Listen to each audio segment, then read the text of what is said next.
Mi nombre es Adrián Simón Spino, soy abogado, especialista en solución de controversias, litigios judiciales y arbitraje, con más de 25 años de experiencia. He sido profesor en la Facultad de Derecho de la Universidad de Lima, en la Universidad de Piura, en la Universidad San Ignacio de Loyola y en la Academia de la Magistratura. Así que me pongo a las órdenes de IUS para poder resolver las dudas que tengan sobre eh, la declaración de testigos y peritos en la virtualidad en los procesos arbitrales. Bien, con relación a la primera pregunta, primero se parte bajo las reglas de la buena fe. En el arbitraje la buena fe es muy importante.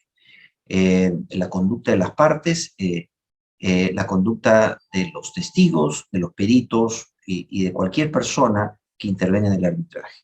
En lo que se refiere a, eh, a los medios de disposición de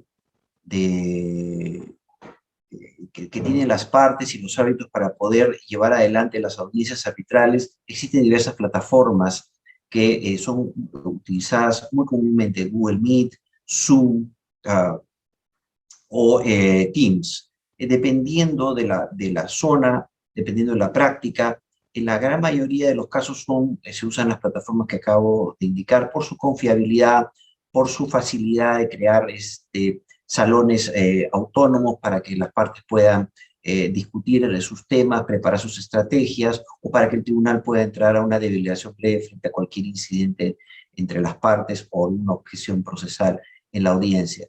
Entonces, sí hay temas de facilidades tecnológicas para poder llevar adelante la oralidad y la inmediación a través de la virtualidad. El único problema que hay en nuestra realidad es el nivel de conectividad. A veces hemos visto audiencias que se han visto suspendidas o paralizadas porque se congelan las imágenes, y eso se debe a un problema de infraestructura en conexión de antenas de comunicación, y eso es un problema que todavía en nuestro país no está resuelto y está lejos de ser resuelto. Pero en general, las plataformas son muy seguras y confiables para la realización de las audiencias virtuales. Con relación a la segunda pregunta, los problemas que pueden haber en identificación, podemos hablar de las partes o que intervienen, de sus asesores, y en este caso de los testigos o los peritos que son presentados. Podemos ir desde métodos muy sofisticados a los métodos más sencillos que puedan haber para identificar a una persona. De los métodos sofisticados tenemos los escáneres de reconocimiento facial, que se usan en casos muy importantes por el nivel de acceso a esa tecnología. El otro está el más simple, cuando el testigo o el perito o el witness expert presenta ante el tribunal a través de la cámara su documento de identidad y su foto para acreditar que quien está declarando es esa persona, ¿no?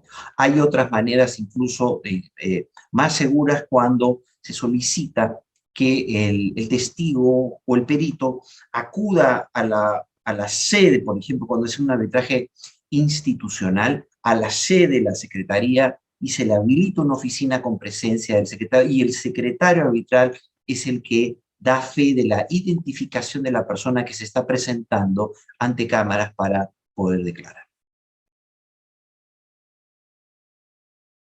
En el tema referido a las técnicas de interrogatorio a los testigos o peritos y la inquietud que tienen sobre si estas se han visto mermadas, en realidad yo no hablaría de la expresión mermada, sino disminuidas en cierto sentido, y creo que aquí tenemos que adaptarnos a la realidad que tenemos en la actualidad.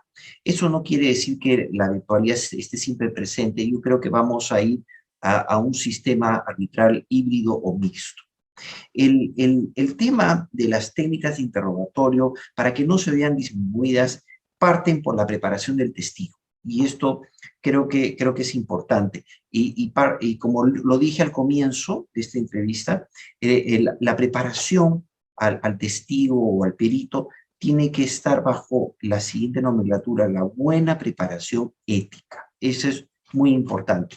En el arbitraje no tiene nada de malo que se prepare a un testigo, pero esa preparación debe ser ética. Ahora, hay una herramienta que se usa para esta preparación, para que la virtualidad no afecte mucho las técnicas de interrogatorio. Se llama MAPA, M-A-P-A, que es esta herramienta. Empecemos con la M. La M es del medio. Es decir, hay que preparar al testigo o al perito en el escenario en que va a intervenir. Es decir, si va a ser un escenario virtual, él tiene que tener la suficiente tecnología para poder una buena cámara, el conocimiento de las herramientas digitales para poder cargar su presentación o algún tema que quiera informar al tribunal. El segundo elemento es la A, desde actitud. Es decir, cómo es que el testigo o el perito debe enfrentar esa presentación ante el tribunal y las partes. Y aquí viene es muy importante la preparación, porque no debe entrar en polémica ni con el abogado, ni con los tribunales, ni con los miembros del tribunal.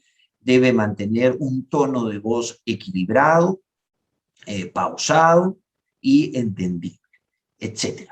Luego tenemos la P, que es del papel, es el rol que él asume y la forma en que se va a desarrollar su declaración. Entonces él tiene que tener bien claro que tiene que jurar, que tiene que decir la verdad, cómo debe afrontar sus respuestas ante las preguntas, si es que una pregunta tiene varias alternativas, él tiene que solicitar al tribunal una aclaración, no enfrentarse a la parte que interroga, porque hay diversas técnicas de interrogación. Generalmente el que ofrece al perito o al testigo hace preguntas abiertas, el que hace el contrainterrogatorio hace preguntas cerradas. Entonces, esas preguntas cerradas pueden ser neutras, pueden ser afirmativas sugestivas, pueden ser negativas o pueden ser informativas. Entonces, el testigo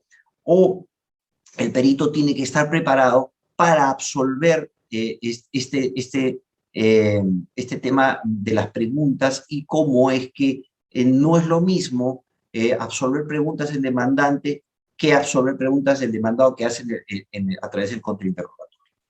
Luego tenemos lo que es la A de aceleración, que completa la expresión mapa, ¿no? Es decir, la fase de declaración. Entonces, ahí en la fase de declaración, el testigo, el experto, vuelca todo el contenido de su conocimiento sobre los hechos respecto a los cuales él éticamente se ha preparado, o en el caso del perito, su conocimiento técnico o científico respecto de una situación o materia que es controvertida dentro del arbitraje. En general, si se trabajan bien estas técnicas de interrogatorio, creo yo que la disminución de estas en las audiencias virtuales es mínima. Obviamente hay problemas también que se dan y que los árbitros tienen que afrontar y que los abogados y las partes tienen que estar atentas, que es algo muy difícil de controlar, pero hay maneras de hacerlo cuando, por ejemplo, el testigo o el perito es asistido por medios digitales, porque no hay cómo controlar, porque no hay esa presencia física, ¿no? Es asistido por medios virtuales, entonces vía WhatsApp se le mandan respuestas o se le dan instrucciones, entonces ahí entran nuevamente las reglas de la buena fe y obviamente la atención que tiene que tener el tribunal para que el perito o el testigo pueda, por ejemplo, mostrar con la cámara si alguien está dentro de la habitación, lo está acompañando, si está solo, que apague su celular, etcétera, ¿no? Pero esa parte sí es complicada de controlar y es uno de los issues de las audiencias virtuales.